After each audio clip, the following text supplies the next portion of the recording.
جو بنیادی طور پر یہ سمجھا جا رہا ہے کہ عمران خان کو بس اڈیالہ جیل میں رکھا ہوا ہے اور الوفنس ہے اور کوئی اس سے ملتا نہیں ہے۔ میں عمران خان کی قید شروع ہونے کے وقت سے اب تک یہ سمجھتا ہوں کہ صورتحال مختلف ہے۔ کبھی بھی ایسا نہیں ہوتا کہ عمران خان سے بات نہ ہو رہی ہو۔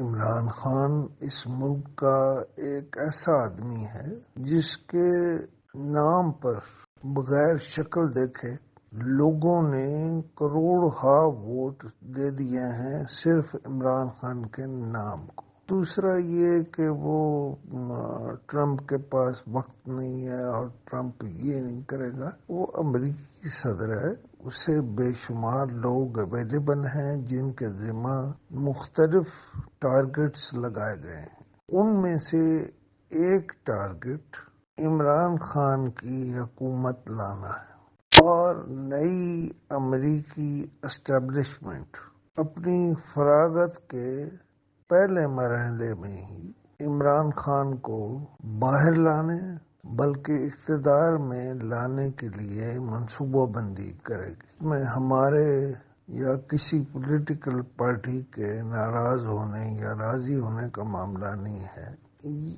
عمران خان کو اقتدار میں لانا امریکی اسٹیبلشمنٹ کا ایک ٹارگٹ ہے۔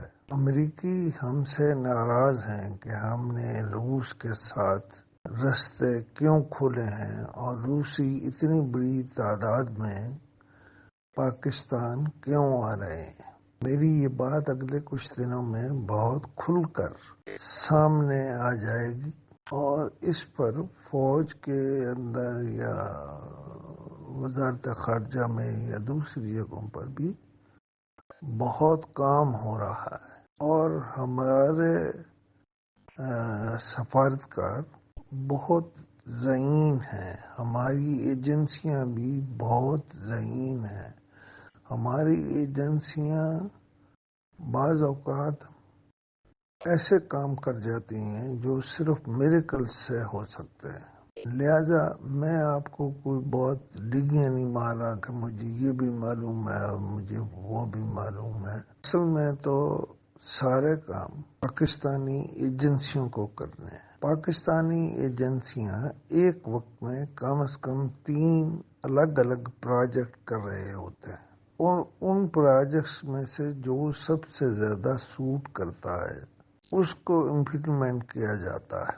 بہرحال کچھ ایسا ہو رہا ہے جس کا ہمیں علم نہیں ہے اور کچھ دنوں میں آپ دیکھیں گے کہ پینٹاگن میں جو ہی تعیناتیاں مکمل ہوں گی، ہمارے چیف صاحب ایک ہی ہیں اور وہ ہیں پاکستان آرمی کے چیف جنرل عاصم منیر۔ تو ہارٹ لائن پر ہر وقت کچھ نہ کچھ چل رہا ہوتا ہے، کوئی ضروری نہیں کہ وہ امریکہ جائیں، شاید ان کے یہاں بیٹھے ہوئے ہی بہت سے معاملات ہو جائیں۔